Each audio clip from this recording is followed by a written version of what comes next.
Bonjour à tous, aujourd'hui il est temps de connaître mon max au squat. Si ce n'est pas déjà fait, regardez les deux épisodes précédents sur le soulevé de terre et le développé couché. Vous verrez un petit peu mes performances sur ces deux mouvements-là. Aujourd'hui on s'occupe du squat, un mouvement sur lequel je suis censé être à l'aise, même si ces derniers mois, voire même ces dernières années, je l'ai supprimé pour le remplacer par du squat avant parce que je trouve que c'est un mouvement plus complet et plus adapté à ma morphologie. Enfin bref, c'est pas ce qui nous intéresse aujourd'hui. Le squat, j'espère que cette petite série de vidéos vous a plu. Je devrais retester mes max fin septembre je pense parce que je vais me laisser le temps de progresser. 3 bons mois, ça devrait être suffisant et j'espère avoir fait de bonnes progressions. Je vous laisse regarder. Ce matin, j'étais à 98,5 kg, donc à peu près la même chose que pour mes autres vidéos. Croisons les doigts pour que les 200 passent, même si je pense que ça va être un petit peu lourd. Enfin bref, je vous laisse voir ce que ça donne. L'objectif clairement pour les squats, c'est de passer les 200 kg. Si un jour je peux avoir un max à 230 ou 240, bah alors là je suis l'homme le plus heureux du monde. Comme vous le voyez, je m'échauffe tranquillement, poids du corps pour commencer et ensuite avec la barre vide, donc 20 kg. Vous le voyez aussi, je porte mes chaussures d'haltérophilie, des chaussures spéciales qui ont les talons surélevés.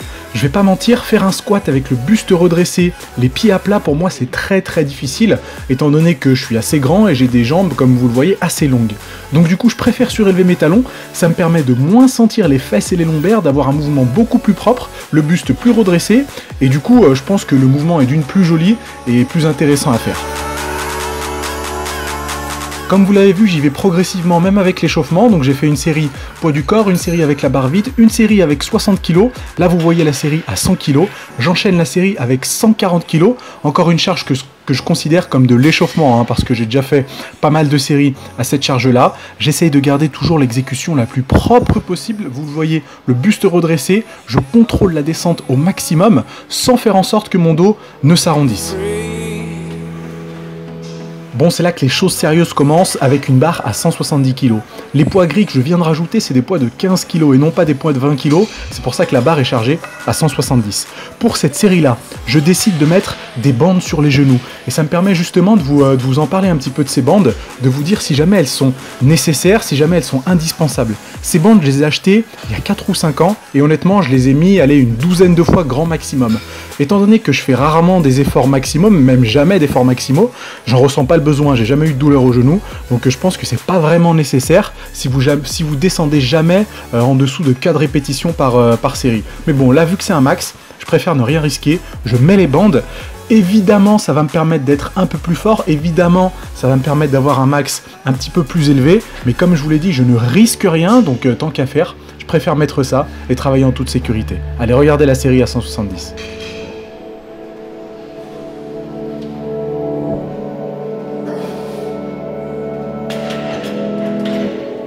Bon, à ce moment-là, je me demande si jamais il faut que je fasse une série à 190 ou à 200 kg. Je me suis dit que ça servait à rien de faire un palier à 190, donc je charge la barre à 200 kg. Les poids rouges que vous voyez, c'est encore des poids de 15 kg. J'ai appelé quelqu'un en renfort, on ne sait jamais ce qui peut se passer, et je vous laisse regarder si jamais ça passe à 200 kg ou pas.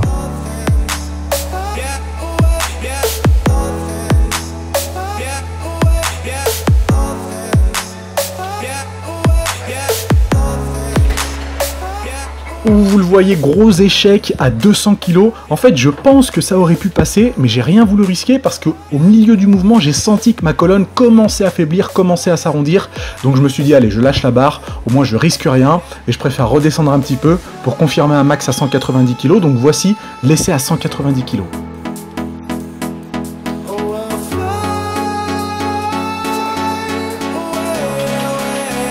Et l'essai à 190 kg, il passe. Vous l'avez vu, j'ai essayé de bien contrôler la descente, de garder le buste droit. Je pense que j'ai pas trop mal réussi. Donc max pour le squat, 190 kg. Je pense que c'est pas trop mal, même si comme je vous l'ai dit, je voulais dépasser les 200 kg. Je ferai sûrement mieux dans quelques mois.